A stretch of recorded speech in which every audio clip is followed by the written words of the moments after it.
നമസ്കാരം. ഇന്ന് മെയ് 1-ാം തീയതിയാണ്. മെയ് ദിന ആശംസകൾ നേർന്നുകൊണ്ട് ആരംഭിക്കുകയാണ് രാവിലെ. തെരഞ്ഞെടുപ്പിന്റെ ഫലം അറിയാൻ ഇനി ദിവസങ്ങൾ മാത്രമാണ് ബാക്കി നിൽക്കുന്നത്. ഇപ്പോൾ തെരഞ്ഞെടുപ്പിന്റെ രംഗം ഊർജ്ജമാണ്, സജീവമാണ്. മുന്നണികൾ പ്രതീക്ഷകൾ ഏറ്റവും ഒടുവിലും കണക്കുകൂട്ടലുകൾ നിൽക്കുന്നു. കാരണം ഏറ്റവും ഒടുവിൽ വന്ന ചില എക്സിറ്റ് പോളുകൾ ഫലങ്ങളിലൊക്കെ വിശ്വാസം അർപ്പിക്കുകയാണ്. അവിടെ UDF ആണെങ്കിൽ ഭരണം പിടിക്കാൻ കഴിയുമെന്ന് പ്രതീക്ഷിക്കുന്നു. LDF ഭരണ തുടർച്ചയുണ്ടാകുമെന്ന് പ്രതീക്ഷിക്കുന്നു. അക്കൗണ്ട് തുറക്കാമെന്നുള്ള പ്രതീക്ഷയിൽ NDAയും ഇങ്ങനെ വളരെ സജീവമായി നിൽക്കുന്ന ഒരു മാസത്തിലേക്കാണ് നമ്മൾ പോകാൻ പോകുന്നത്. ഇനി മറ്റൊന്ന്, മഴ എത്തിത്തുടങ്ങി. പലയിടത്തും മഴ പെയ്യുന്നുണ്ട്. പല ജില്ലകളിലും യെല്ലോ അലേർട്ട് ഉണ്ട്. അപ്പോൾ അതുകൊണ്ട് തന്നെ ചൂടൊക്കെ മെല്ലെ ഈ മാസത്തോടുകൂടി അങ്ങ് പോകും എന്ന് നമുക്ക് പ്രതീക്ഷിക്കാം. അങ്ങനെ നല്ലൊരു മാസം, നല്ലൊരു ദിവസങ്ങൾ, നല്ല ദിനങ്ങൾ ആശംസിച്ചുകൊണ്ട് മെയ് ദിന ആശംസ ഒരിക്കൽ കൂടി പങ്കുവച്ചുകൊണ്ട് ആരംഭിക്കട്ടെ. ആദ്യം തലക്കെട്ട്.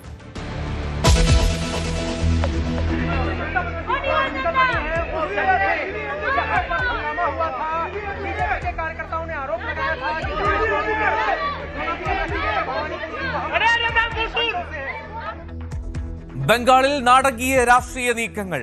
EVM തുറക്കാൻ ശ്രമം എന്നാരോപിച്ച് തൃണമൂൽ പ്രതിഷേധം. ഭവാനിപ്പൂരിൽ പ്രതിഷേധത്തിന് നേരിട്ടെത്തി മമതാ ബാനർജി. തെരഞ്ഞെടുപ്പ് കമ്മീഷനും BJPക്കും രൂക്ഷ വിമർശനം.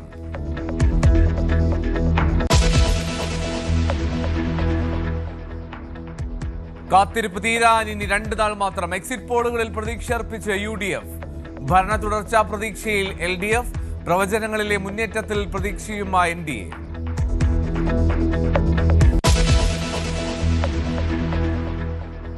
സംസ്ഥാനത്ത് വേനൽ മഴ കൂടുതൽ ശക്തമാകും. കോട്ടയം, ഇടുക്കി, മലപ്പുറം, വയനാട് ജില്ലകളിൽ യെല്ലോ അലേർട്ട്.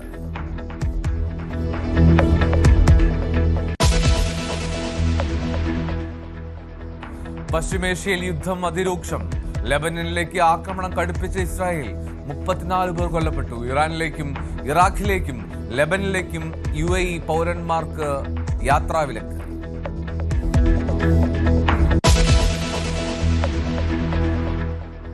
പേട്രിയറ്റ് എന്ന തിയേറ്ററുകളിൽ 18 വർഷത്തിനു ശേഷം മമ്മൂട്ടിയും മോഹൻലാലും ഒന്നിക്കുന്ന ചിത്രത്തെ വരവേൽക്കാൻ ആരാധകർ. റിലീസ് ചെയ്യുന്നത് 2020ക്ക് ശേഷം മലയാളത്തിലെ പ്രമുഖ താരങ്ങളെല്ലാം ഒന്നിക്കുന്ന ചിത്രം.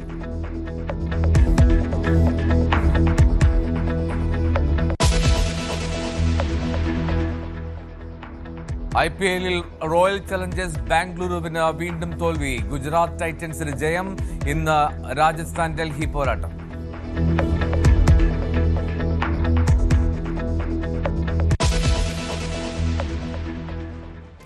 രാവിലെയിലേക്ക് വിശദമായി കടക്കുകയാണ്. നമ്മൾ ബംഗാളിലേക്കാണ് പോകുന്നത്. ബംഗാളിൽ അർദ്ധരാത്രിയിൽ അതിനാടകീയ രംഗങ്ങളാണ് അവിടെ സംഭവിച്ചത്. ബാലറ്റ് ബോക്സുകൾ സൂക്ഷിക്കുന്ന സ്ട്രോങ് റൂമിന് മുന്നിൽ നാടകീയമായിട്ടുള്ള രംഗങ്ങൾ നടന്നു. വോട്ടിംഗ് യന്ത്രങ്ങൾ അനുവാദമില്ലാതെ തുറന്നുവെന്നും അതിൽ കൃത്രിമം നടന്നുവെന്നും ആരോപിച്ച് തൃണമൂൽ കോൺഗ്രസ് രംഗത്തെത്തി. ഭവാനിപ്പൂരിലെ സ്ട്രോങ് റൂമിൽ മമതാ ബാനർജി നേരിട്ടെത്തി പ്രതിഷേധിച്ചു. മമതയുടെ വാഹനം BJP പ്രവർത്തകർ തടയുകയും ചെയ്തു. ഇത് BJP തൃണമൂൽ പോരിനാണ് വഴിവെച്ചത്. മമതാ ബാനർജിയുടെ വാഹനം പരിശോധിക്കണമെന്നാണ് BJP ആവശ്യപ്പെട്ടത്. തെരഞ്ഞെടുപ്പ് കമ്മീഷൻ പക്ഷപാതപരമായി പെരുമാറുന്നുവെന്ന് മമതാ ബാനർജി ആരോപിച്ചു.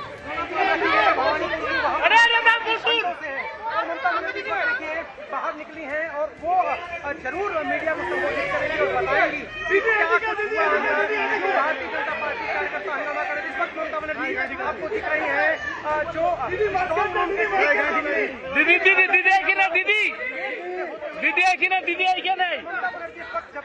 Police is not working under us. जब से इलेक्शन डिक्लेयर हुआ है they said they are under the election commission and the super power, some super power is working and pressurizing them, and every day they are calling through video or the meeting or the WhatsApp और उसको चमक देता है, उसको चमकाता है कि आप लोग को पेंडिंग कर, आपको केस लगा देगा, आपको सस्पेंड कर देगा. कुछ नहीं कर पाएंगे. Observer is only there, they don't have any role to play about that. ये भी बोला कोर्ट बोला है तुम्हें अरेस्ट नहीं करोगे, लेकिन उसका बाद में भी बोलता है कोर्ट का ऑर्डर हम नहीं मारेंगे. अरे ऑब्जर्वर तो 2 दिन बाद निकल जाएंगे, लेकिन जो लोग करते हैं उसका ऊपर तो केस चलेगा ना. हम तो कंटेम्प्ट कर दिया. अरे भाई नहीं तो हम क्यों आता है, क्यों आया है. करने का कोशिश तो था ना, क्या किया कल से हमारा तो पता नहीं है। सील किया है, वो तो बैंडेज लगा के रख दिया। बैंडेज तो कभी भी खुल सकता है, वो क्या थोड़ा ही सील है। पोस्टल बैलेट के पेपर भी बाहर दिख रहे थे, वो सब। अरे भाई वही तो मैंने पूछा, पहले ये लोगों ने बोला हमारा पोस्टल बैलेट चला जाएगा बारासात में, लेकिन लास्ट में आरओ ने मेरे को एश्योर किया कि भवानीपुर पोस्टल बैलेट इधर में ही है। लेकिन पहले मेरे को जो जानकारी था कि वो बारासात में जाएंगे। क्यों जाएंगे? अगर जाएंगे, किसी को तुमको आपको सेग्रीगेट भी करना है तो जिसका कॉन्स्टिट्यूंसी का है उसको एजेंट को बुलाना चाहिए। ऐसे तो वन साइडेड नहीं किया जा सकता है ना। വി ആർ കാർത്തിക് കൂടുതൽ വിവരങ്ങൾ നൽകും. Karthik, good morning. എന്താണെങ്കിലും ഈ ബംഗാളിൽ തെരഞ്ഞെടുപ്പ് ബന്ധപ്പെട്ട ഇത്തരം രംഗങ്ങളുമൊക്കെ ആദ്യമായി കാണുന്നതല്ല എങ്കിൽ പോലും ഇത്തവണ കാര്യങ്ങൾ കുറച്ചുകൂടി കലുഷിതമാണ്. ഈ അർദ്ധരാത്രിയിൽ തെരഞ്ഞെടുപ്പ് കമ്മീഷൻ വാർത്താസമ്മേളനം വിളിക്കേണ്ട സാഹചര്യം, BJP തൃണമൂൽ പ്രവർത്തകർ തമ്മിലുള്ള പോര്, മുഖ്യമന്ത്രി തൃണമൂലിൻ്റെ മമതാ ബാനർജി നേരിട്ട് സ്ട്രോങ് റൂമിന് മുന്നിലെത്തി അവിടെ പ്രതിഷേധിക്കുന്നു. എന്തൊക്കെയാണ് സംഭവിക്കുന്നത് കാർത്തിക്? എൽദോ, വോട്ടെണ്ണലിന് 2 ദിവസം മാത്രം ശേഷിക്കെ ബംഗാളിൽ തൃണമൂൽ കോൺഗ്രസും BJPയും സ്ട്രോങ് റൂമുകളുടെ സുരക്ഷിതത്വവുമായി ബന്ധപ്പെട്ട് നേർക്കുനേർ വാക്പോരും ഒപ്പം നാടകീയ രംഗങ്ങൾക്കുമാണ് ഇന്നലെ ബംഗാൾ സാക്ഷ്യം വഹിച്ചത്. ഇന്നലെ അർദ്ധരാത്രി 12:07 വരെ മമതാ ബാനർജി ഈ പ്രതിഷേധം തുടരുന്നു എന്നതാണ് ഏറ്റവും ശ്രദ്ധേയം. ഇതിന്റെ തുടക്കം നോർത്ത് കൊൽക്കത്തയിലെ 7 മണ്ഡലങ്ങളിൽ ബാലറ്റുകൾ സൂക്ഷിച്ച നേതാജി സ്റ്റേഡിയത്തിൽ ഉണ്ടായ സംഭവങ്ങളാണ്. നേതാജി സ്റ്റേഡിയത്തിൽ BJP പ്രവർത്തകർ ബാലറ്റ് ബോക്സിൽ കൃത്രിമം കാണിക്കാൻ ശ്രമിച്ചു എന്ന് തൃണമൂൽ കോൺഗ്രസ് ആരോപിച്ചു. തൃണമൂൽ പ്രവർത്തകരുടെ ഈ പ്രതിഷേധത്തെ തുടർന്ന് മമതാ ബാനർജി അവിടേക്ക് എത്തുന്നു. ഏതാണ്ട് രാത്രി 8 മണിയോടെയായിരുന്നു ഈ പ്രതിഷേധം. രാത്രി 8 മണിയോടെ നേതാജി സ്റ്റേഡിയത്തിലെ സ്ട്രോങ് റൂമിൽ എത്തിയ മമതാ ബാനർജിയെ ഈ സ്ട്രോങ് റൂം സൂക്ഷിച്ചിരിക്കുന്ന അവിടേക്ക് കടക്കാൻ കേന്ദ്രസേനാ അംഗങ്ങൾ സമ്മതിച്ചില്ല. അതിന് അവർ ചൂണ്ടിക്കാട്ടിയ കാരണങ്ങൾ നോർത്ത് കൊൽക്കത്തയിലെ 7 മണ്ഡലങ്ങളിൽ മത്സരിക്കുന്ന സ്ഥാനാർത്ഥികളെ മാത്രമേ കടത്തിവിടുകയുള്ളൂ, മറ്റൊരാളെയും കടത്തിവിടുകയില്ല എന്നൊരു കർശന നിലപാട് കേന്ദ്രസേന സ്വീകരിച്ചു. ഇതാണ് പ്രതിഷേധത്തിന് വഴിവെച്ചത്. ഇത് മമതാ ബാനർജിയെ വലിയ തോതിൽ ചൊടിപ്പിച്ചു. മമതാ ബാനർജി അവിടെ മത്സരിക്കുന്ന സ്ഥാനാർത്ഥിയല്ല. കൊൽക്കത്ത സൗത്തിലെ ഭവാനിപ്പൂരിലാണ് മമതാ ബാനർജി മത്സരിക്കുന്നത്. എന്തായാലും ഈ സ്ട്രോങ് റൂമിലെ കൃത്രിമം തൃണമൂൽ കോൺഗ്രസ് ആരോപിച്ചതുമായി ബന്ധപ്പെട്ട് അവിടെ നിന്ന് ആരംഭിച്ച പ്രതിഷേധമാണ് പിന്നീട് കൊൽക്കത്ത സൗത്തിൽ മമതാ ബാനർജി മത്സരിച്ച ഭവാനിപ്പൂരിലേക്ക് വരെ എത്തിയത്. ഭവാനിപ്പൂരിലെ വോട്ടിംഗ് യന്ത്രങ്ങൾ സൂക്ഷിച്ചിരിക്കുന്ന ഷെക്കാവത്ത് മെമ്മോറിയൽ സ്കൂളിൽ അവിടെയാണ് മമതാ ബാനർജി എത്തിയത്. അവിടെ എത്തിയ മമതാ ബാനർജി 4 മണിക്കൂറോളം പ്രതിഷേധിച്ചു. അവിടെയും വേണ്ടത്ര CCTV ക്യാമറകൾ ഈ സ്ട്രോങ് റൂമിൽ ഇല്ല എന്നാരോപിച്ചുകൊണ്ടായിരുന്നു മമതാ ബാനർജിയുടെ പ്രതിഷേധം. അവിടെ ഏതാണ്ട് 4 മണിക്കൂറോളമാണ് മമതാ ബാനർജി പ്രതിഷേധിച്ചത്. സ്ട്രോങ് റൂമുകൾക്ക് കാവലിരിക്കാനും മമത പ്രവർത്തകർക്ക് നിർദ്ദേശം നൽകി. 24 മണിക്കൂറും നിരീക്ഷണം ഉണ്ടാകണം എന്നും മമത പറഞ്ഞു. ഈ പ്രതിഷേധം അവസാനിപ്പിച്ച ശേഷം മമതാ ബാനർജി തെരഞ്ഞെടുപ്പ് കമ്മീഷനെതിരെ ശക്തമായ ഭാഷയിൽ രംഗത്ത് വന്നു എന്നതും ശ്രദ്ധേയമാണ്.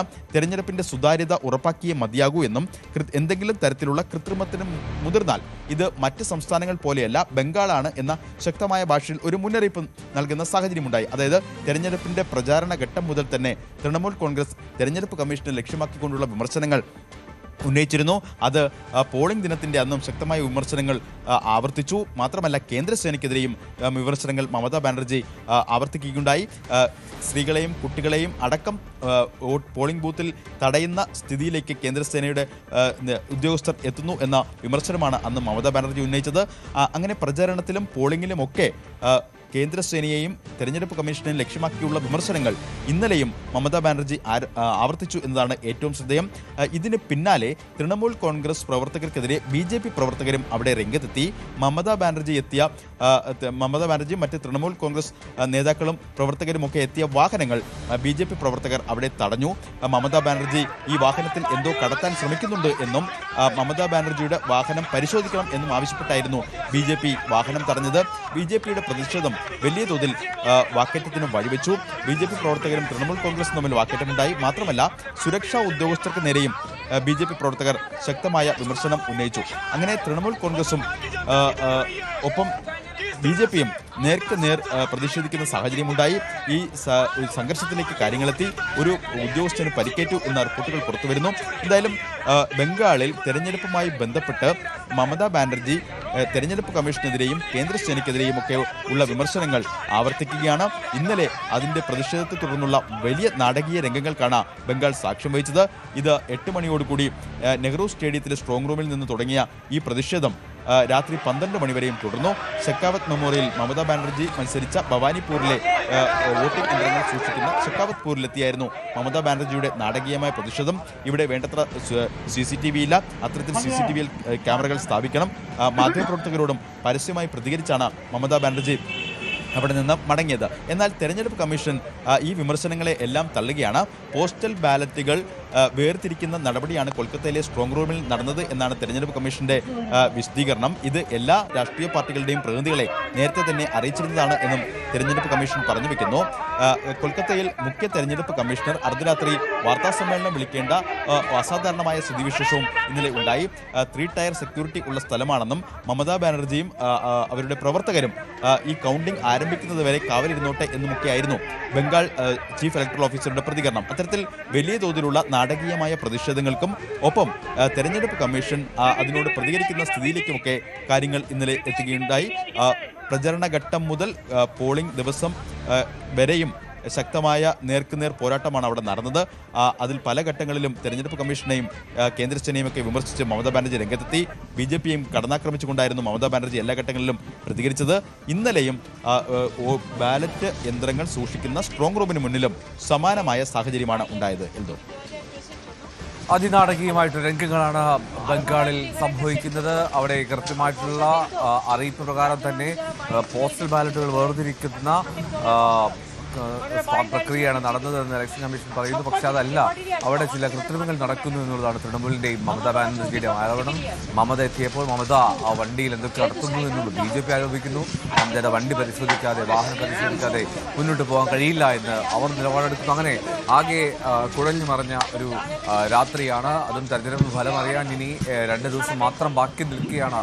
ബംഗാൾ ഇത്തരത്തിൽ കലുഷിതമായി നീങ്ങുന്നത് എന്ന് കരുതണം. എന്നാലും കാർത്തിക്, ഒരു കാര്യം വ്യക്തമാണ്, എന്തൊക്കെയോ ഒരു ഭയപ്പാടുകൾ എല്ലായിടത്തും മാറ്റുന്നുണ്ട്. എന്നാലും ബംഗാളിൽ തെരഞ്ഞെടുപ്പ് ഫലം വരുമ്പോൾ അതിനു മുന്നേയുള്ളൊരു ആശങ്ക, രാഷ്ട്രീയ വിദ്യാർത്ഥി എന്ന നിലയിൽ നോക്കുമ്പോൾ എങ്ങനെയാണ് ഈ നീക്കങ്ങളെ കാണുന്നത്? പതിവായി ബംഗാളിൽ കാണുന്ന നാടകം മാത്രമാണോ ഇത്?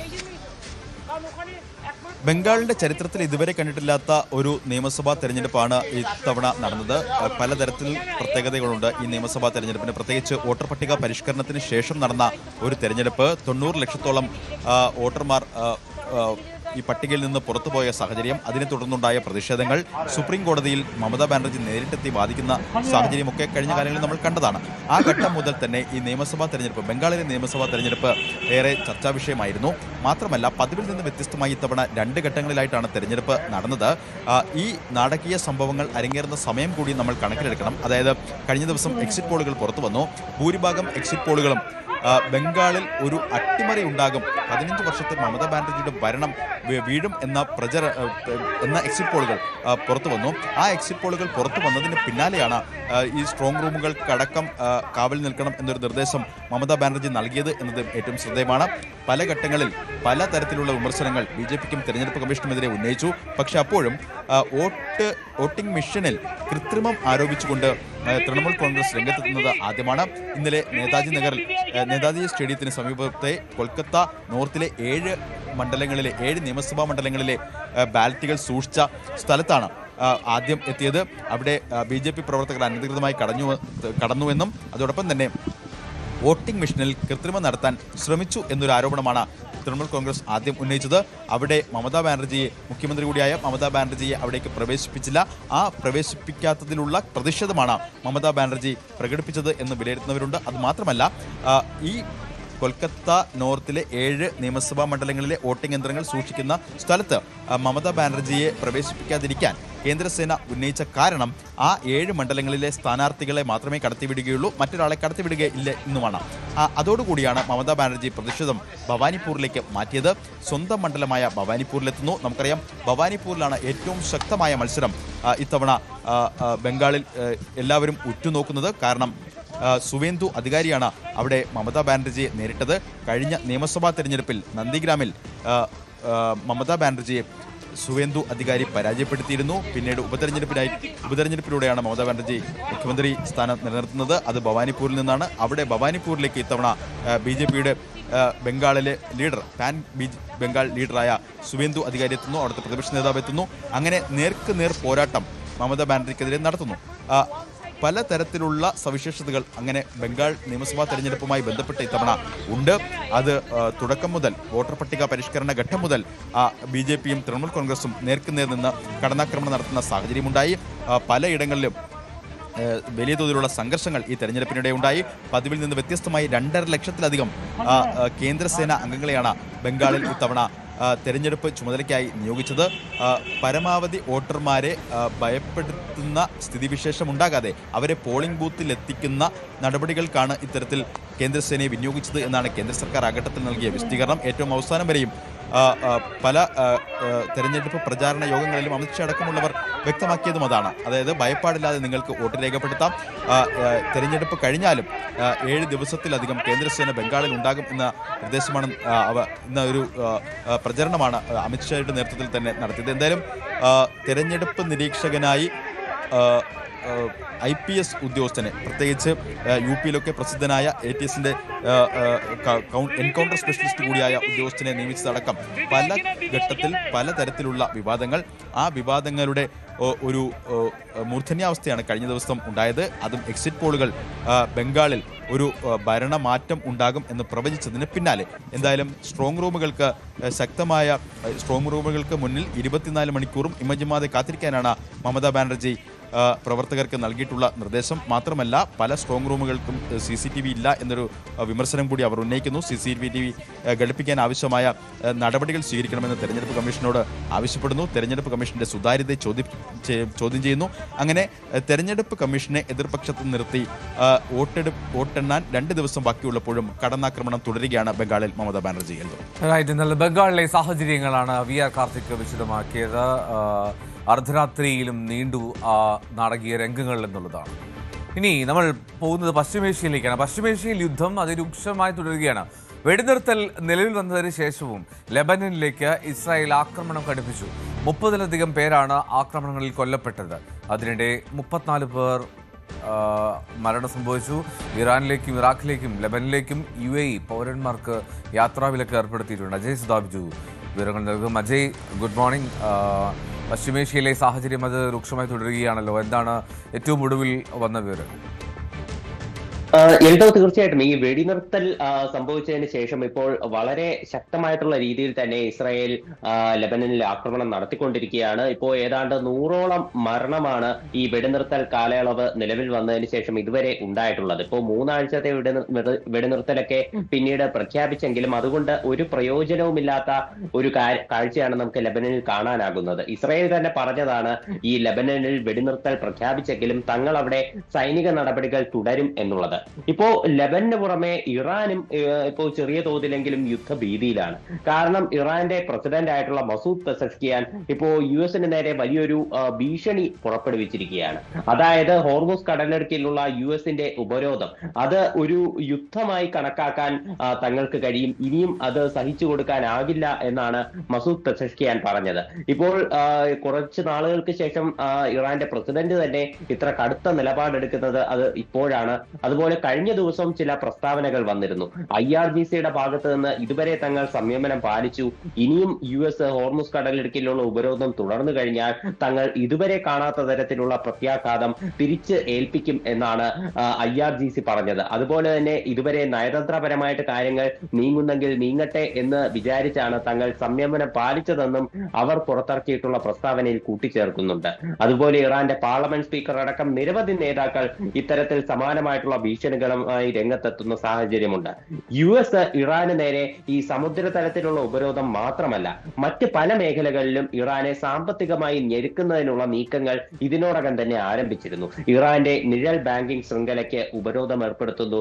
ഇറാന്റെ ഏതാണ്ട് 500 മില്യൺ മൂല്യമുള്ള ക്രിപ്റ്റോ ആസ്തികൾ കണ്ടുകെട്ടുന്നു. അപ്പോ ഇത്തരം നടപടികളെല്ലാം US ഭാഗത്ത് നിന്ന് നിരന്തരം ഉണ്ടാകുന്നു. അപ്പോൾ ഈ ഹോർമുസ് വിഷയത്തിൽ അവർ ഇപ്പോൾ കൂടുതൽ പ്രതിസന്ധിയിലാകുന്നു എന്ന് വേണം ഈ നിരന്തരം വന്നുകൊണ്ടിരിക്കുന്ന ഭീഷണികളിൽ നിന്ന് നമുക്ക് മനസ്സിലാക്കാൻ. പക്ഷേ ട്രംപ് ഇപ്പോൾ വലിയൊരു നിയമക്കുരുക്കിലേക്ക് പൊയ്ക്കൊണ്ടിരിക്കുകയാണ്. അതിന്റെ കാരണം പരിശോധിക്കണമെങ്കിൽ US-ൽ നിലനിൽക്കുന്ന ഒരു നിയമത്തിൽ കൂടി നമ്മൾ ശ്രദ്ധ ചെലുത്തണം. കാരണം വിയറ്റ്നാം യുദ്ധം ആരംഭിച്ചതിന് ശേഷം US-ൽ നിലവിൽ വന്ന മിലിറ്ററി ആക്ട് പ്രകാരം US പ്രസിഡന്റിന് US കോൺഗ്രസിന്റെ അനുമതിയില്ലാതെ മറ്റൊരു രാജ്യത്തേക്ക് മിലിറ്ററി ആക്ഷൻ നടത്താൻ സാധിക്കും. അതുപോലെ സമാനമായിട്ടുള്ള രീതിയിലാണ് ട്രംപ് ഇറാന്റെ കാര്യത്തിലും ചെയ്തിട്ടുള്ളത്. US കോൺഗ്രസിന്റെ അനുമതി ഇല്ലാതെയാണ് ട്രംപ് ഇറാനിലേക്ക് മിലിറ്ററി ആക്ഷൻ ആരംഭിച്ചത്. പക്ഷെ അവിടെ ഒരു പ്രശ്നമുള്ളതെന്ന് പറഞ്ഞാൽ ഈ മിലിറ്ററി ആക്ഷൻ ആരംഭിച്ചാൽ 60 ദിവസത്തിനകം കോൺഗ്രസിന്റെ അപ്രൂവൽ ആ മിലിറ്ററി ആക്ഷനിൽ വേണം. അല്ലെങ്കിൽ 60 ദിവസം കഴിഞ്ഞാൽ ആ മിലിറ്ററി ആക്ഷൻ പൂർണ്ണമായി അവസാനിപ്പിക്കണം. ഇതാണ് US-ലെ നിയമം അനുസരിച്ച് പറയുന്നത്. ആ 60 ദിവസം എന്ന് പറയുന്നത് ഈ മെയ് 1-ാം തീയതി അവസാനിക്കുകയാണ്. അപ്പോൾ ഇനി മുന്നോട്ട് ഇറാന് നേരെ ഒരു മിലിറ്ററി ആക്ഷനുമായി US-ന് മുന്നോട്ട് പോകാൻ കഴിയുമോ എന്നുള്ളത് സംശയമാണ്. ട്രംപ് തന്നെ ഇപ്പോ നിരന്തരം നമ്മളിപ്പോ ഇതിനിടയ്ക്കുള്ള സമയപരിധി നോക്കുകയാണെങ്കിൽ US കോൺഗ്രസിനകത്ത് നിരവധി തവണ ഈ യുദ്ധം അവസാനിപ്പിക്കാൻ വേണ്ടിയിട്ടുള്ള പ്രമേയങ്ങളൊക്കെ വന്നു പോയിരുന്നു. അപ്പോഴെല്ലാം അത് ഈ ഡെമോക്രാറ്റിക് പാർട്ടി അംഗങ്ങൾക്ക് ഒരു അംഗസംഖ്യ കുറവായതിനാൽ തന്നെ അത് പരാജയപ്പെട്ടു പോവുകയായിരുന്നു. പക്ഷെ ഇപ്പോൾ റിപ്പബ്ലിക്കൻ പാർട്ടിയിലെ ചില അംഗങ്ങൾ പോലും ഈ ഒരു ട്രംപിന്റെ ഈ നീക്കങ്ങൾക്ക് എതിരെ സംസാരിക്കുന്ന ഒരു സ്ഥിതി ഉണ്ടായിരുന്നു. കഴിഞ്ഞ ദിവസം US-ന്റെ ഡിഫൻസ് സെക്രട്ടറി ആയിട്ടുള്ള പീറ്റ് ഹെഗ്സെറ്റ് US കോൺഗ്രസ് മുന്നിൽ ഹാജരായപ്പോൾ അദ്ദേഹത്തിനെതിരെ വിമർശനം ഉന്നയിച്ചതിൽ റിപ്പബ്ലിക്കൻ പാർട്ടി അംഗങ്ങളും ഉണ്ടായിരുന്നു. അപ്പോൾ ഇനി ഈ ഒരു പ്രമേയം വന്നു കഴിഞ്ഞാൽ അത് ട്രംപിനെതിരാകുമോ എന്നുള്ള ഭയം ട്രംപിന് തന്നെയുണ്ട്. ഇപ്പോ കഴിഞ്ഞ ദിവസം ട്രംപ് മാധ്യമങ്ങളോട് പ്രതികരിച്ചത് നിലവിൽ ഇറാനുമായിട്ട് എന്ത് ചർച്ചയാണ് നടക്കുന്നതെന്ന് തനിക്കും തന്റെ ഓഫീസിലുള്ള ചിലർക്കും അല്ലാതെ മറ്റാർക്കും അറിയില്ല. US കോൺഗ്രസിലുള്ള അംഗങ്ങൾക്കൊന്നും തന്നെ അതിനെപ്പറ്റി ഒരു ധാരണയുമില്ല. അതുകൊണ്ട് അവർ കൂടുതൽ ഇതിനെപ്പറ്റി സംസാരിക്കേണ്ട കാര്യമില്ല എന്നാണ്. മാത്രമല്ല ട്രംപ് മറ്റൊരു ഭീഷണി കൂടി ഉയർത്തുന്നുണ്ട്. ഇറാൻ ഇത്തരത്തിലൊരു ഡീലിന് തയ്യാറാകാതെ ഇരുന്നാൽ അവർക്കെതിരെ വീണ്ടും സൈനിക നടപടി തുടങ്ങേണ്ടി വന്നേക്കാം എന്നൊരു ഭീഷണി കൂടി ട്രംപ് മുഴക്കുന്നുണ്ട്. പക്ഷേ ഈ സൈനിക നടപടി തുടങ്ങുന്നതിലുള്ള നിയമപ്രശ്നം ഇതാണ്. ഈ 60 ദിവസത്തെ സമയം അത് ഇന്ന് അവസാനിക്കുന്നത് കാരണം തന്നെ ഇനി ഈ സൈനിക നീക്കവുമായി മുന്നോട്ട് പോകാൻ കഴിയുമോ എന്നുള്ള ഒരു ചോദ്യം കൂടി അവിടെ നിലനിൽക്കുന്നുണ്ട്. പിന്നെ ഈ US കോൺഗ്രസിലുള്ള അംഗങ്ങൾക്കിടയിൽ തന്നെ ചില അഭിപ്രായ ഭിന്നതകളുണ്ട് ഈ ഡെഡ് ലൈനെ സംബന്ധിച്ച്. കാരണം പല ആളുകളും ഈ മെയ് 1 തന്നെയാണോ ഡെഡ് ലൈനായി കണക്കാക്കേണ്ടത്, അതോ ഏപ്രിൽ 29 ആയിരുന്നു, അപ്പോൾ ഇതിനോടകം തന്നെ അത് കഴിഞ്ഞില്ലേ, അല്ലെങ്കിൽ ഇനി മെയ് കഴിഞ്ഞിട്ടാണോ? കാരണം ഇസ്രായേലാണ് ആദ്യം ആക്രമണം തുടങ്ങിയത്. അപ്പോൾ ഇനി മെയ് 1 കഴിഞ്ഞിട്ടുള്ള ഏതെങ്കിലും തീയതിയാണോ US-ന്റെ ഡെഡ് ലൈൻ ആയിട്ട് കണക്കാക്കേണ്ടത്? അങ്ങനെ ചില അഭിപ്രായ ഭിന്നതകൾ US കോൺഗ്രസിനകത്ത് നിലനിൽക്കുന്നുണ്ട്. പിന്നെ മറ്റൊരു ട്രംപിന്റെ പക്ഷത്ത് നിൽക്കുന്ന ചിലർ അവകാശപ്പെടുന്ന മറ്റൊരു കുരുക്കാണ് ഇപ്പോൾ നിലവിലുള്ള ഈ സീസ് ഫയർ എന്ന് പറയുന്നത്. കാരണം ഇറാന് നേരെ ഇറാനിലുള്ള സൈനിക നീക്കത്തിന് ഇതിനു മുൻപേ തന്നെ പലതവണ ട്രംപ് സീസ് ഫയർ പ്രഖ്യാപിച്ചിരുന്നു. ഇപ്പോൾ ഒരു ഇൻഡെഫിനിറ്റ് ആയിട്ടൊരു സീസ് ഫയർ കൂടി ഇപ്പോൾ നിലവിൽ വന്നിട്ടുണ്ട്. അപ്പോൾ ഈ സീസ് ഫയർ നിലവിൽ വന്ന സമയത്ത് സൈനിക നടപടികളൊന്നും തന്നെ US നടത്തുന്നില്ല. അപ്പോൾ ഈ ഒരു കാരണം കാട്ടി തന്നെ ഡെഡ് ലൈൻ നീങ്ങിപ്പോയിട്ടുണ്ടാകും. അതുകൊണ്ട് ഈ മെയ് 1 എന്നുള്ള ഡെഡ് ലൈൻ ഇവിടെ പ്രാവർത്തികമാകില്ല എന്നാണ് ട്രംപ് അനുകൂലികളായിട്ടുള്ള ചിലർ പറയുന്നത്. അപ്പോൾ ഇതിൽ ചില അഭിപ്രായ ഭിന്നതകളുണ്ട്. അപ്പോൾ അതുകൊണ്ടാണ് US കോൺഗ്രസ് അങ്ങനെ ഒരു കർശനമായിട്ടൊരു തീരുമാനം എടുക്കാത്തത്. ഇപ്പോ ഇന്ത്യയിൽ മെയ് 1 ആയിട്ടുണ്ടെങ്കിലും US-ൽ അത് നാളെ പുലർച്ചെയോടെയൊക്കെ ആയിരിക്കും ആ ഡെഡ് ലൈൻ വരുന്നത്. അപ്പോൾ അതിനുശേഷം എന്ത് സംഭവിക്കും എന്നുള്ളതും ഒരു ആകാംക്ഷയാണ്. ഉറപ്പായിട്ടും അജയ്, ഇനി ഈ നാവിക ഉപരോധത്തിന്റെ മൂർച്ച അത് വലുതാണ് എന്നാണ് ഡൊണാൾഡ് ട്രംപ് പറയുന്നത്. പക്ഷേ നേരെ തിരിച്ച് അവിടെ ഇറാൻ വ്യക്തമാക്കുന്നു നാവിക ഉപരോധവും അതൊരു യുദ്ധമായി തന്നെ കണക്കാക്കും എന്നുള്ളത്.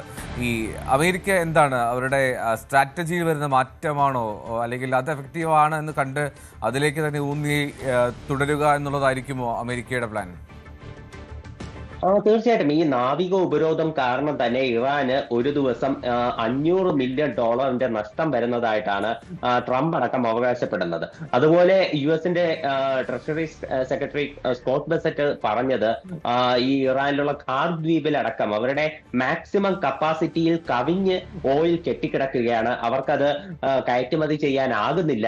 അപ്പോ ഇത്തരം പ്രതിസന്ധികൾ ഉള്ളതിനാൽ തന്നെ ഇറാൻ ഒരു കടുത്ത സാമ്പത്തിക പ്രശ്നത്തിലേക്ക് പൊയ്ക്കൊണ്ടിരിക്കുകയാണ്. അവർ ഇപ്പോൾ തന്നെ തന്നെ നിരവധി സാമ്പത്തിക പ്രശ്നങ്ങൾ നേരിടുന്നുണ്ട്. അപ്പോൾ ഇനി അതിന്റെ കൂടെ ഈ കയറ്റുമതി, ദിവസവും നടക്കുന്ന ഈ കയറ്റുമതി കൂടി നിലച്ചാൽ അത് വലിയൊരു പ്രശ്നത്തിലേക്ക് പോകും എന്നുള്ള ഒരു ആശങ്ക തീർച്ചയായിട്ടും അവരുടെ നേതാക്കൾക്കുണ്ട് എന്നാണ് യുഎസിന്റെ അവകാശവാദം. പക്ഷേ ഇറാൻ നിലവിൽ അക്കാര്യത്തിൽ ഔദ്യോഗിക പ്രതികരണങ്ങളൊന്നും നടത്തിയിട്ടില്ല. പക്ഷേ ഇപ്പോൾ ഇറാനിലുള്ള നേതാക്കൾ തുടർച്ചയായിട്ട് ഈ ഹോർമുസ് കടലിടുക്കിലുള്ള യുഎസ് ഉപരോധം അവസാനിപ്പിക്കണം എന്ന് പറഞ്ഞുകൊണ്ട് രംഗത്തെത്തുന്ന പശ്ചാത്തലത്തിൽ തീർച്ചയായിട്ടും അവിടെ ഒരു സമ്മർദ്ദം ഉണ്ട് എന്ന് വേണം നമുക്ക് മനസ്സിലാക്കാൻ. കാരണം ആദ്യഘട്ടത്തിൽ ഇറാനിലുള്ള നാഷണൽ അസംബ്ലിയിലെ ചില നേതാക്കൾ മാത്രമായിരുന്നു ഒന്നോ രണ്ടോ പേർ പ്രതികരണം നടത്തിയിരുന്നത്.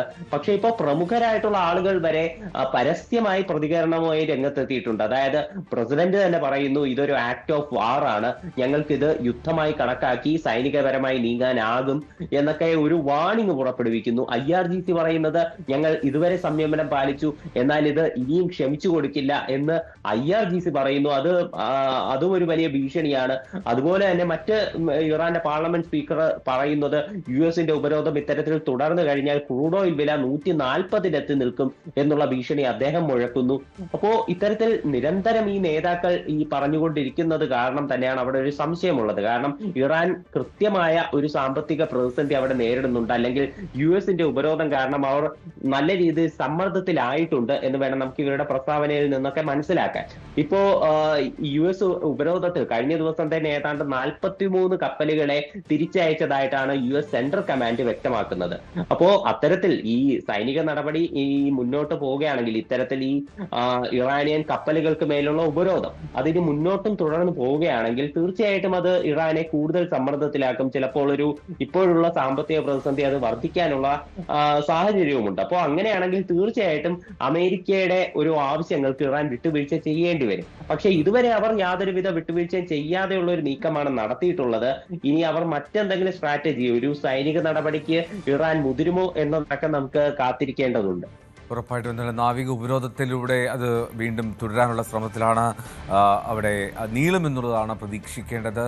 എന്തായാലും അജയ് സൂചിപ്പിച്ചതുപോലെ നിർണായകമായിട്ടുള്ള ഒരു ഘട്ടത്തിലാണ് പശ്ചിമേഷ്യയിലെ അശാന്തി നിറഞ്ഞ സാഹചര്യങ്ങൾ എന്നുള്ളതിൽ സംശയമില്ല. വോട്ടെണ്ണലിന് ഇനി 2 നാൾ മാത്രമാണ്. എക്സിറ്റ് പോൾ ഫലങ്ങൾ നൽകുന്ന ആത്മവിശ്വാസത്തിലാണ് UDF. ഭരണവിരുദ്ധ തരംഗമില്ലെന്ന ഉറച്ച വിശ്വാസത്തിലാണ് LDF. വോട്ട് വിഹിതം കൂട്ടില്ല എന്ന എക്സിറ്റ് പോളിൽ BJPക്കും ആശങ്കയുണ്ട്. ഡാൻ കുര്യൻ ചേരുന്നു വിവരങ്ങളുമായി. Dan, good morning. ഏറ്റവും ഒടുവിൽ ഈ ചാണക്യയുടെ എക്സിറ്റ് പോൾ വന്നപ്പോഴും UDFന് ഒരു മേൽക്കൈ പറയുന്നത് വലിയ തോതിൽ UDF ക്യാമ്പിന് പ്രതീക്ഷ നൽകുന്നുണ്ട്. പക്ഷേ അപ്പോഴും ഇതിൻ്റെ ഒരു നെക്ക് ടു നെക്ക് ഫൈറ്റ് എന്നുള്ള തരത്തിൽ തന്നെയല്ലേ കാര്യങ്ങൾ പോകേണ്ടത്? ആരെങ്കിലും പ്രത്യേക പ്രതീക്ഷ വെക്കുന്നുണ്ട്? എന്തോ കൃത്യമായി പറഞ്ഞാൽ കോൺഗ്രസ് ക്യാമ്പ് ഈ എക്സിറ്റ് പോളിലല്ല വിശ്വസിക്കുന്നത്. അതിനപ്പുറത്തേക്ക് വലിയൊരു ട്രെൻഡ് ഉണ്ടായിട്ടുണ്ട്, ഒരു തരംഗം ഉണ്ടായിട്ടുണ്ട് എന്ന വിലയിരുത്തലാണ് UDF ക്യാമ്പ്. പ്രത്യേകിച്ച് കോൺഗ്രസിന്റെ മുതിർന്ന നേതാക്കളൊക്കെ അത്തരത്തിലുള്ള പ്രതികരണമാണ് നടത്തുന്നത്. ഈ പുറത്തു വന്നിരിക്കുന്ന എക്സിറ്റ് പോളുകളുടെ ആധികാരികതയെ ചോദ്യം ചെയ്യുന്നില്ല, പക്ഷേ അതൊരു സൂചന മാത്രമാണ്. ആ സൂചന ഒരു ട്രെൻഡിന്റെ സൂചനയാണ്. അതുകൊണ്ട് UDFന് അനുകൂലമായ ഒരു പൊതു തരംഗം സംസ്ഥാനത്തുടനീളം അലയടിച്ചിട്ടുണ്ട് എന്നൊരു പൊതു വിലയിരുത്തലാണ് കോൺഗ്രസ് ക്യാമ്പുള്ളത്. അതേസമയം ഇതൊരു നെക്ക് ടു നെക്ക് ഫൈറ്റിന്റെ സൂചന മാത്രമാണ് നൽകുന്നത്. അവിടെ ഇഞ്ചോടിഞ്ച് പോരാട്ടത്തിന്റെ പ്രതീതി തീർക്കാൻ LDFന് കഴിഞ്ഞിട്ടുണ്ട് എന്ന ആത്മവിശ്വാസത്തിലാണ് LDF നേതൃത്വം. അതേസമയം BJP ആകട്ടെ 0 മുതൽ 4 അല്ലെങ്കിൽ 5 സീറ്റ് വരെ എന്ന് പല സർവേകളിലും എടുത്തു പറയുന്നതുകൊണ്ട് ഈ സീറ്റുകൾ ഏതൊക്കെയായിരിക്കും നിയമം അവർ വലിയ പ്രതീക്ഷ വെച്ച മണ്ഡലമാണ്. കഴക്കൂട്ടം അങ്ങനെയാണ്, തൃശ്ശൂരും പാലക്കാടും അങ്ങനെയാണ്, മഞ്ചേശ്വരം അങ്ങനെയാണ്. ഇവിടെ എവിടെയാണ് ഏതൊക്കെ സ്ഥലങ്ങളിലാകും അക്കൗണ്ട് തുറക്കാൻ കഴിയുക? അതോടൊപ്പം ചാത്തന്നൂർ BJP വലിയ പ്രതീക്ഷയോടെ നോക്കിക്കാണുന്ന മണ്ഡലമാണ്. ഇങ്ങനെയുള്ള സ്ഥലങ്ങളിൽ അവരുടെ പ്രതീക്ഷയ്ക്കൊത്ത് ഉയരാൻ കഴിയുമോ? അങ്ങനെ ആദ്യമായി കേരളത്തിന്റെ വടക്കും തെക്കും മധ്യ കേരളത്തിലുമൊക്കെ അക്കൗണ്ട് തുറക്കുകയെന്ന അവരുടെ കാലങ്ങളായുള്ള ലക്ഷ്യം യാഥാർത്ഥ്യമാകുമോ?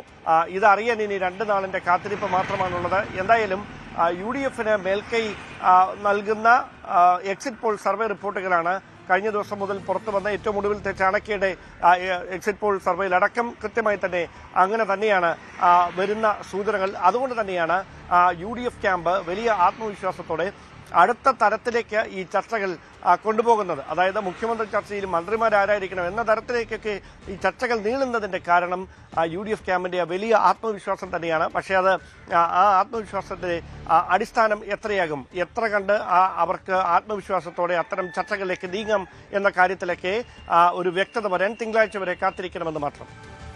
ഡാൻ, ഈ എന്താണെങ്കിലും ഈ എക്സിറ്റ് പോളുകളുടെ ഫലമൊക്കെ പലപ്പോഴും നമ്മൾ കരുതുന്നതിലുമൊക്കെ നേർവിപരീതമായി മാറാറുണ്ട്.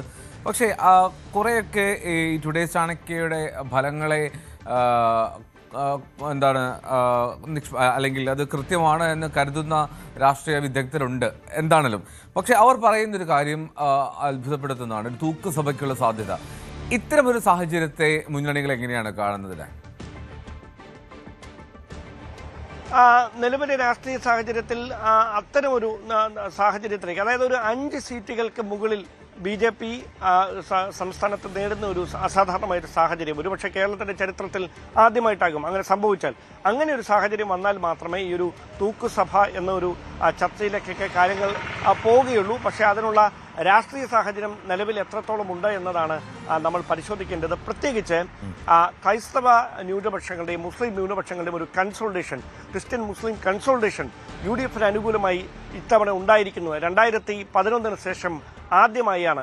അതായത് 2011 മുതൽ UDFിൽ നിന്ന് അകലം പാലിച്ചിരുന്ന ക്രിസ്ത്യൻ മുസ്ലിം വോട്ട് ബാങ്ക് അത് കൃത്യമായി UDF ക്യാമ്പിലേക്ക് തിരിച്ചെത്തുന്ന റിവേഴ്സ് സ്വീപ്പിലേക്ക് കാര്യങ്ങൾ പോയിട്ടുണ്ട് എന്നൊരു പൊതു വിലയിരുത്തൽ ഒരുപാട് രാഷ്ട്രീയ നിരീക്ഷകരുണ്ട്.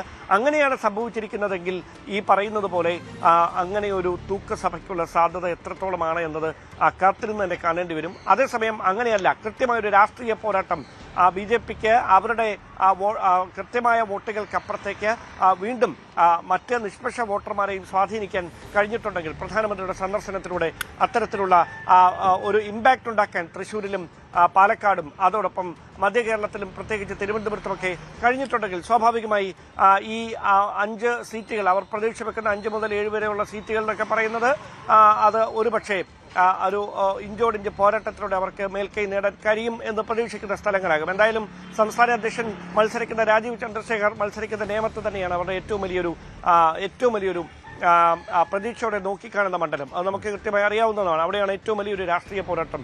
ആർക്കും പ്രവചിക്കാൻ കഴിയുന്നില്ല എന്താണ് ഫലമെന്ന്, എന്താകും ഫലമെന്ന്. ന്യൂനപക്ഷ വോട്ടുകളുടെ കൺസോൾട്ടേഷൻ ആർക്കാകും, ശബരിനാഥൻ പിടിച്ച വോട്ടുകൾ അത് ആർക്ക് തുണയാകും, ആർക്ക് വിനയാകും, ഈ കാര്യത്തിലൊക്കെ സംശയങ്ങൾ നിലനിൽക്കുകയാണ്. എന്തായാലും 5 സീറ്റുകൾക്ക് മുകളിൽ പിടിക്കുന്ന ഒരു സാഹചര്യം വന്നാൽ മാത്രമേ ഒരു തൂക്കസഭ എന്ന ഒരു ആശയത്തിന് അല്ലെങ്കിൽ അത്തരമൊരു സാഹചര്യത്തിനൊക്കെ സാധ്യത തെളിയുകയുള്ളൂ. അതല്ല എങ്കിൽ വിരളമാണ് എന്ന് തന്നെയാണ് ഇപ്പോൾ ഈ പുറത്തു വരുന്ന ട്രെൻഡുകളിൽ നിന്ന് മനസ്സിലാക്കാൻ. റൈറ്റ്. എന്നാൽ ഡാൻ കുര്യൻ തുടരുക. നമ്മൾ മറ്റൊരു പ്രധാനപ്പെട്ട വാർത്തയിലേക്ക് കൂടി പോകുന്നത് പ്രധാനപ്പെട്ട ആശ്വസിപ്പിക്കുന്ന വാർത്തയാണ്. കാരണം കൊടും ചൂടിലായിരുന്നു നമ്മളെല്ലാവരും. സംസ്ഥാനത്ത് വേനൽ മഴ അത് കൂടുതൽ ശക്തി പ്രാപിക്കാനുള്ള സാഹചര്യമാണ്. ഇന്നും മഴ തുടരും. വയനാട്, മലപ്പുറം, ഇടുക്കി, കോട്ടയം ജില്ലകളിൽ ഇന്ന് യെല്ലോ അലർട്ട് പ്രഖ്യാപിച്ചിട്ടുണ്ട്. ഈ ജില്ലകളിൽ ശക്തമായിട്ടുള്ള ഒറ്റപ്പെട്ട മഴയ്ക്കും 40 മുതൽ 50 കിലോമീറ്റർ വേഗതയിലുള്ള കാറ്റ് വീശാനുമൊക്കെ സാധ്യതയുണ്ട്. ഈ വേനൽ മഴ നാളെയും തുടരും എന്നാണ് കാലാവസ്ഥാ നിരീക്ഷണ കേന്ദ്രം അറിയിക്കുന്നത്. നാളെ കണ്ണൂർ, കോഴിക്കോട്, വയനാട്, ഇടുക്കി, കോട്ടയം, ആലപ്പുഴ, എറണാകുളം ജില്ലകളിലാണ് മഴയ്ക്കുള്ള സാധ്യത പ്രഖ്യാപിക്കുന്നത്. ഡാൻ കുര്യൻ അതിൻ്റെ വിവരങ്ങൾ കൂടി നൽകും. ഡാൻ, എന്തായാലും വലിയ ചൂടായിരുന്നു. വലിയ ചൂടെന്ന് പറഞ്ഞാൽ പുറത്തിറങ്ങാൻ പറ്റാത്ത ചൂട്. അതിനൊക്കെ ഒരു ആശ്വാസമായി തുടങ്ങിയിട്ടുണ്ടെന്ന് തോന്നുന്നു. അത്രമാത്രം ഉഷ്ണമില്ല, അത്രമാത്രം പൊള്ളലുമില്ല. എങ്കിൽ പോലും ഈ മഴയുടെ കാര്യത്തിൽ എങ്ങനെയാണ് ഈ തെക്കൻ ജില്ലകളിലേക്ക് കൂടി മഴ എന്നെത്തും? എല്ലാ ജില്ലകളിലും ഒരുപോലെ വേനൽ മഴ എത്തുന്ന ഒരു സാഹചര്യം ഇപ്പോൾ അവരുടെ പ്രഡിക്ഷൻ ഇല്ല. നിലവിൽ ഈ നേരത്തെ എൽദോ തന്നെ സൂചിപ്പിച്ച പോലെ ഈ ഇന്ന് വന്നിരിക്കുന്ന അവരുടെ കാലാവസ്ഥാ നിരീക്ഷണ കേന്ദ്രത്തിന്റെ ഒരു വിലയിരുത്തലനുസരിച്ച് 4 ജില്ലകളിലാണ്, അതായത് നമുക്കറിയാം ഇടുക്കിയിലും വയനാട്ടിലും അതോടൊപ്പം മലപ്പുറത്തും കോട്ടയത്തുമാണ് ഇന്ന് യെല്ലോ അലേർട്ട് നൽകിയിരിക്കുന്നത്. ഇവിടെ 40 മുതൽ 50 കിലോമീറ്റർ വേഗതയിൽ കാറ്റായിരിക്കും. അതുകൊണ്ട് മുന്നറിയിപ്പ് പാലിക്കണമെന്ന നിർദ്ദേശമാണ് നൽകിയിരിക്കുന്നത്. സമാനമായ തരത്തിൽ മറ്റ് ജില്ലകളിലും, അതായത് നാളെയാണ് കണ്ണൂർ, കോഴിക്കോട്, വയനാട്, ഇടുക്കി, കോട്ടയം, ആലപ്പുഴ, എറണാകുളം ജില്ലകളിൽ അലേർട്ട് പ്രഖ്യാപിച്ചിരിക്കുന്നത്. എന്തായാലും ഈ സ്ഥലങ്ങളിലൊക്കെ ഇടിമിന്നലോട് കൂടിയ മഴയുണ്ടാകും, അതോടൊപ്പം വലിയ കാറ്റ് വീശും എന്ന നിർദ്ദേശമാണ് നൽകിയിരിക്കുന്നത്. അങ്ങനെയെങ്കിൽ അടുത്ത ദിവസം സംസ്ഥാനത്തെ എല്ലാ ജില്ലകളിലേക്കും മഴയെത്തുമോ, അതായത് ശക്തമായ മഴയെത്തുമോ, ഈ വേനൽ ചൂടിന് ഒരു ആശ്വാസം പകർന്നുകൊണ്ടുള്ള മഴയെത്തുമോ എന്ന കാത്തിരിപ്പിലാണ് കേരളം. എന്തായാലും പകൽ ചൂടിന് ഇപ്പോഴും ഒരു കുറവുണ്ടാകുന്നില്ല പലയിടങ്ങളിലും എന്നതാണ് ഇങ്ങനെ ശക്തമായ മഴ ഒരു വശത്ത് പെയ്യുമ്പോഴും എടുത്തു പറയേണ്ടത് കാര്യം.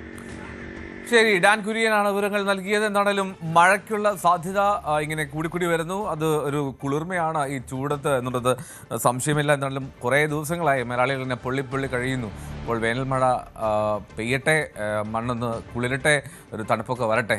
ഡാനാണ് വിവരങ്ങൾ നൽകിയത് തിരുവനന്തപുരത്ത് നിന്ന്. കൂടുതൽ വാർത്തകൾക്ക് news 18 Keralam YouTube channel subscribe ചെയ്യുക.